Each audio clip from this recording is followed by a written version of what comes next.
Amit Shah go back, go back, go back. Amit Shah go back. ನಮ್ಮ ತೆರಿಗೆ ನಮ್ಮ ಹಕ್ಕು, ನಮ್ಮ ತೆರಿಗೆ ನಮ್ಮ ಹಕ್ಕು, ನಮ್ಮ ತೆರಿಗೆ ನಮ್ಮ ಹಕ್ಕು. Go back, go back. Amit Shah go back. ಕೇಂದ್ರದ ಗೃಹ ಸಚಿವರು ಶ್ರೀ ಅಮಿತ್ ಶಾ ಅವರು ಮೈಸೂರಿಗೆ ಬಂದಿದ್ದಾರೆ. ರಾತ್ರಿಲೇ ಬಂದರು.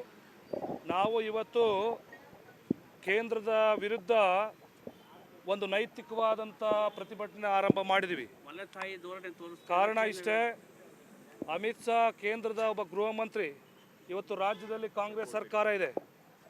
ನಾವು ಬೇಕು ಅಂತಂದರೆ ಅಮಿತ್ ಶಾ ನಿಂತಿರೋ ಉಳಿದಿರೋ ಹೋಟ್ಲ್ ವಿರುದ್ಧನೇ ದೊಡ್ಡ ಮಟ್ಟದ ದಂಗೆ ಗಲಾಟೆನ ಎಬ್ಬಿಸ್ಬೋದು. ಆದರೆ ಕಾಂಗ್ರೆಸ್ ನ್ಯಾಯಸಮ್ಮತವಾದಂಥ ಶಾಂತಿಯುತ ಹೋರಾಟಕ್ಕೆ ಬೆಲೆ ಕೊಟ್ಟಂಥ ಒಂದು ದೊಡ್ಡ ರಾಷ್ಟ್ರೀಯ ಪಕ್ಷ. ಆ ಕಾರಣಕ್ಕೋಸ್ಕರ ನಾವು ನೈತಿಕ ಹೋರಾಟವನ್ನು ಆರಂಭ ಮಾಡಿದ್ದೀವಿ. ಏನಂತಂದರೆ, ಅಮಿತ್ ಶಾ ಏನು ಮೈಸೂರಿಗೆ ಬಂದಿದ್ದೀರಲ್ಲ, ನಾವು ಪ್ರಶ್ನೆಗಳನ್ನ ಕೇಳ್ತಾ ಇದ್ವಿ, ಅದಕ್ಕೆ ಉತ್ತರ ಕೊಡಬೇಕು. ಏನು ಪ್ರಶ್ನೆಗಳು ಅಂತ ಅಂದರೆ, ಭಾರತದ ವ್ಯವಸ್ಥೆ ಒಕ್ಕೂಟದ ವ್ಯವಸ್ಥೆ, ಫೆಡರಲ್ ಸಿಸ್ಟಮಲ್ಲಿ ಇದ್ದೀವಿ ನಾವು. ಫೆಡರಲ್ ಸಿಸ್ಟಮಲ್ಲಿ ಬದುಕು ಮಾಡ್ತಾ ಇರೋದು ಭಾರತ. ನೀವು ಕರ್ನಾಟಕ ಕೇವಲ ಕಾಂಗ್ರೆಸ್ ಸರ್ಕಾರ ಅಂತ, ಮಾನ್ಯ ಸಿದ್ದರಾಮಯ್ಯ ಸಾಹೇಬ್ರ ನೇತೃತ್ವದ ಕಾಂಗ್ರೆಸ್ ಸರ್ಕಾರ ಇದೆ ಅನ್ನೋ ಏಕೈಕ ಕಾರಣಕ್ಕೋಸ್ಕರ ನೀವೇನು ಮಾಡ್ತಾ ಇದ್ರಿ, ಬರಗಾಲಕ್ಕೆ ಎಷ್ಟು ಹಣ ಕೊಟ್ರಿ, ಕೇಂದ್ರದ ಯೋಜನೆಗಳಿಗೆ ಎಷ್ಟು ಹಣ ಕೊಟ್ರಿ, ಭದ್ರಾ ಮೇಲ್ದಂಡೆ ಯೋಜನೆಗೆ ಏನು ಮಾಡಿದ್ರಿ ಮೋಸ. ಇಷ್ಟೇ ಅಲ್ದೇ GST ತೆರಿಗೆ ನಮ್ಮ ಪಾಲೆಷ್ಟು, ಈ ಥರ ಸುಮಾರು 4,39,000 ಕೋಟಿ ಹಣವನ್ನು ಕೇಂದ್ರ ಕರ್ನಾಟಕಕ್ಕೆ ಪಾಲು ಕೊಡಬೇಕಾಗಿದೆ. ಆ ಕಾರಣಕ್ಕೋಸ್ಕರ ನಾವು ಕೇಳೋದಿಷ್ಟೇ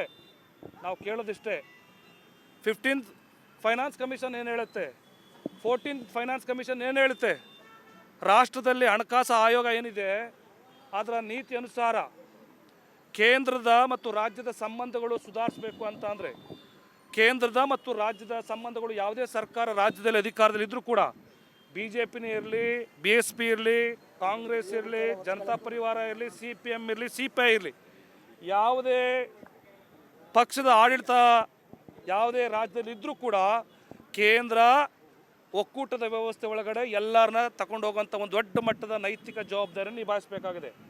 ಆದರೆ BJP ಕೇವಲ BJP ರನ್ ಆಗ್ತಿರೋಂಥ ಸರ್ಕಾರಗಳಿಗೆ ಅಥವಾ ರಾಜ್ಯಗಳಿಗೆ ಎಲ್ಲ ರೀತಿಯ ಪ್ರೋತ್ಸಾಹ ಕೊಟ್ಕೊಂಡು, ಉತ್ತರ ಭಾರತದ ಅವರ ರಾಜ್ಯಗಳಿಗೆ ಅಂದರೆ ರಾಜ್ಯದ BJP ಸರ್ಕಾರದಲ್ಲಿರುವಂಥ ರಾಜ್ಯಗಳಿಗೆ ಅವಕಾಶಗಳನ್ನ ಕಲ್ಪಿಸಿ ಬೇರೆ ಬೇರೆ ಪಕ್ಷಗಳು ರನ್ ಮಾಡ್ತಾ ಇರೋ ರಾಜ್ಯಗಳಿಗೆ ಅನ್ಯಾಯ ಮಾಡ್ತಾ ಇದೆ. ಆ ಕಾರಣಕ್ಕೋಸ್ಕರ ನಗರ ಮತ್ತು ಜಿಲ್ಲಾ ಕಾಂಗ್ರೆಸ್ ಸಮಿತಿ ಇವತ್ತು ನಾವು ಹೋರಾಟವನ್ನು ಮಾಡ್ತಾಯಿದ್ದೀವಿ, ಪೋಸ್ಟರ್ ಅಭಿಯಾನನ ಮಾಡ್ತಾಯಿದ್ದೀವಿ.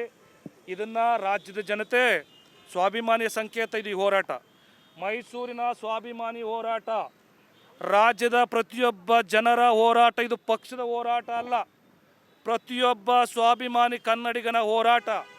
ನೆಲ, ಜಲ, ಭಾಷೆ ವಿಚಾರದಲ್ಲಿ ಕೇಂದ್ರ ಮಲತಾಯಿ ಧೋರಣೆ ತಾಳ್ತಾ ಇದೆ.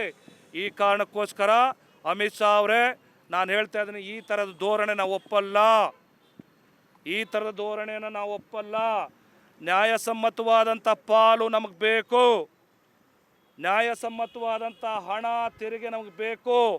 ರಾಜ್ಯ ಕಷ್ಟದಲ್ಲಿದೆ, ಆದರೂ ಕೂಡ 5 ಗ್ಯಾರಂಟಿ ಯೋಜನೆಗಳನ್ನು ನಮ್ಮ ರಾಜ್ಯ ಸರ್ಕಾರ ಘೋಷಣೆ ಮಾಡಿದ 5 ಗ್ಯಾರಂಟಿ ಯೋಜನೆಗಳನ್ನು ಕೇಂದ್ರದ ಒಂದೇ ಬಿಡಿ ಕಾಸು ಇಲ್ದೇ ನಾವು ಅನುಷ್ಠಾನಗೊಳಿಸಿದ್ದೀವಿ.